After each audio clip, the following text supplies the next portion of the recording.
If you had told me a year ago that my son's engagement would implode over a Tinder match, I'd have laughed in your face. Daniel was always the good kid, the one who did his homework, called his grandmother on her birthday, and even remembered to floss, or so he claimed. He was the last person I expected to get tangled up in a digital web of lies and betrayal. But as any parent will tell you, kids have a way of surprising you, usually at the worst possible moment, and always when you've already put down a non-refundable deposit. It all started innocently enough. Daniel and Emily had been together for 3 years, and their engagement seemed like the logical next step. The families met, the rings were exchanged, and I, ever the proud father, agreed to foot the bill for the wedding. I pictured a day filled with laughter, love, and maybe 1 or 2 awkward toasts. Instead, I got a front-row seat to the most bizarre relationship sting operation since To Catch a Predator. It was a Thursday night, and I was enjoying my usual post-work ritual, a glass of red wine, a generous slice of leftover lasagna, and the soothing monotony of Law and Order reruns. Daniel shuffled into the living room, his face a study in guilt and anxiety. "Dad, can I talk to you?" I muted the TV, already bracing myself. Daniel only used that tone when he'd done something monumentally stupid, like the time he tried to deep-fry a frozen turkey or the summer he thought he could fix his car's transmission with duct tape and prayer. "What's up?" He hesitated, chewing his lip. I did something. Something bad." I set down my wine. "You're not in jail, are you?" He shook his head. "No, nothing like that. I've been texting with a girl I met on Tinder." I blinked. "You're engaged, Daniel." He nodded miserably. I know it was wrong. I never meant for it to go anywhere. It was just texting. I was bored, I guess." "Bored," I repeated, letting the word hang in the air. "You're engaged to be married, and you're bored?" He winced. "I know how it sounds. But it's not what you think." I raised an eyebrow. "So, what is it then? Did you fall in love with this mystery woman? Planning to elope to Vegas?" He shook his head. "No. It's worse. The girl on Tinder, it was Emily." I stared at him, waiting for the punchline. "Your fiancée Emily?" He nodded, face turning beet red. "She made a fake profile to test me. She wanted to see if I'd stay loyal. When I flirted back, she confronted me. I couldn't help it, I laughed. It was the kind of laugh that bubbles up when you're too shocked to do anything else, the kind that borders on hysteria. Let me get this straight. You cheated on your fiancée, with your fiancée?" He managed a weak smile. "Yeah. Well, son, I hope you at least swiped right on her wedding dress." The next day, Emily came over. She looked like she hadn't slept in a week, her eyes ringed with dark circles.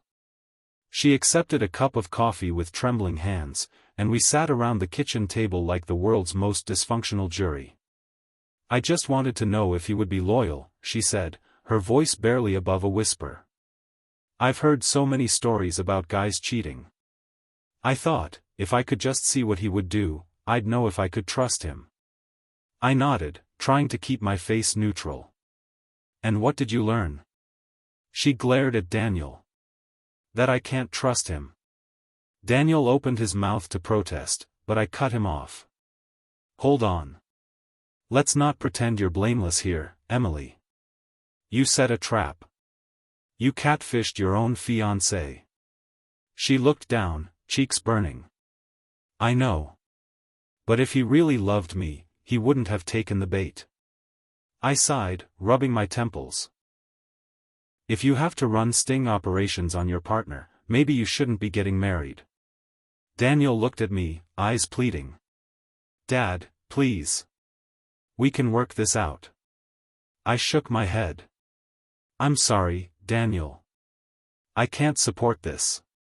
I won't pay for a wedding that starts with lies and games from both sides." Emily's eyes filled with tears. Daniel's face crumpled. For a moment, I almost felt sorry for them. Almost. Word got out, as it always does in families. My sister Lisa called me, her voice dripping with righteous indignation. "You're punishing both of them," she yelled. "They're young. They made a mistake. Don't ruin their lives over one stupid incident." I took a deep breath. It's not just one incident, Lisa. It's a pattern. If they're already playing mind games before the wedding, what's going to happen after?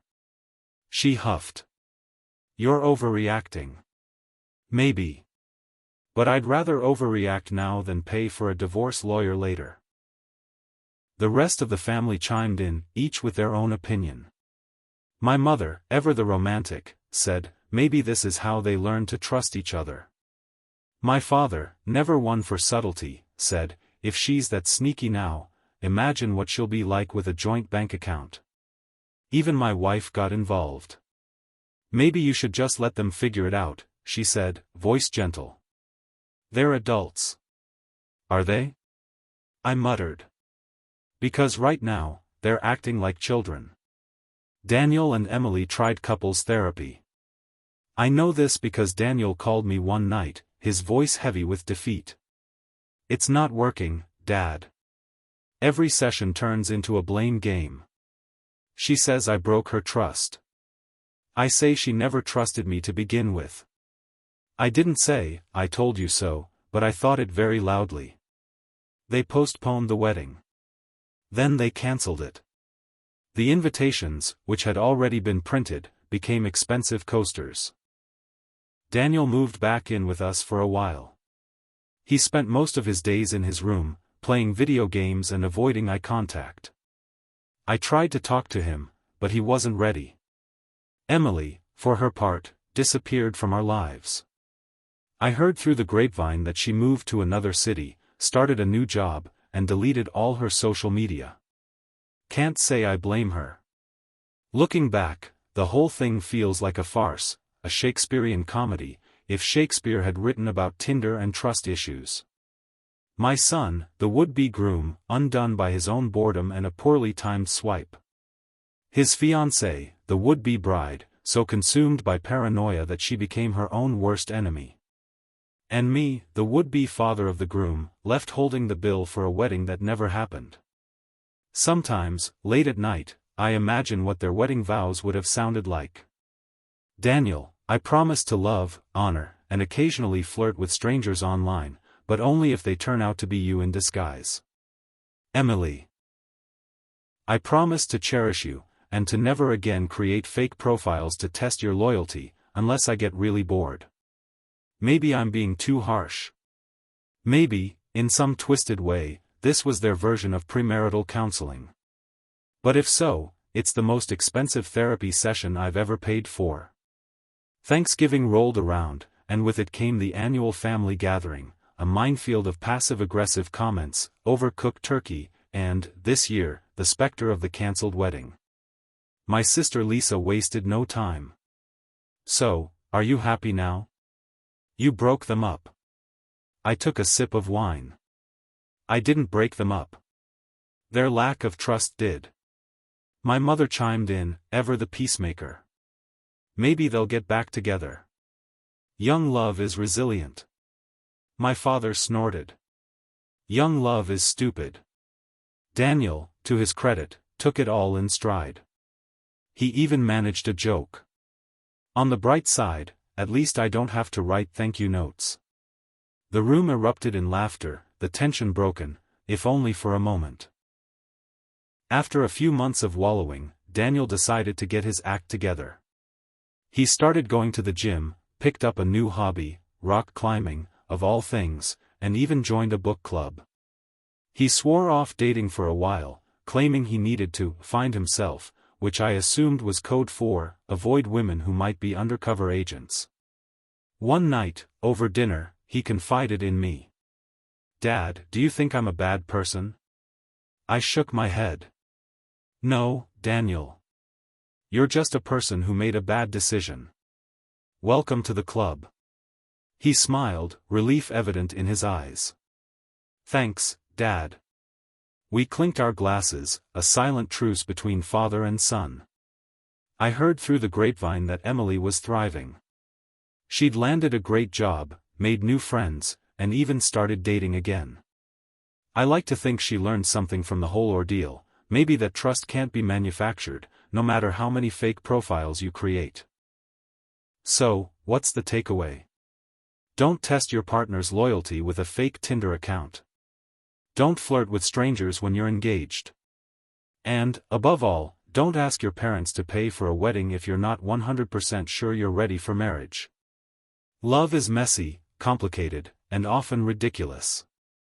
But if you can't trust the person you're marrying, maybe it's time to swipe left. Life went on. Daniel eventually started dating again, carefully, this time. He met a nice girl at his book club, someone who preferred face-to-face conversations over digital deception. They took things slow, building trust the old-fashioned way, through honesty, vulnerability, and the occasional argument about whose turn it was to do the dishes. As for me, I learned to let go. I stopped trying to control every aspect of my son's life and started trusting him to make his own mistakes. After all, that's how we learn, by screwing up, dusting ourselves off, and trying again. The family still jokes about the Tinder incident. At every holiday gathering, someone brings it up, usually after a few too many glasses of wine. Remember when Daniel almost married a catfish? My father will say, and everyone will laugh. And I'll raise my glass, grateful that, in the end, we survived, with our sense of humor intact.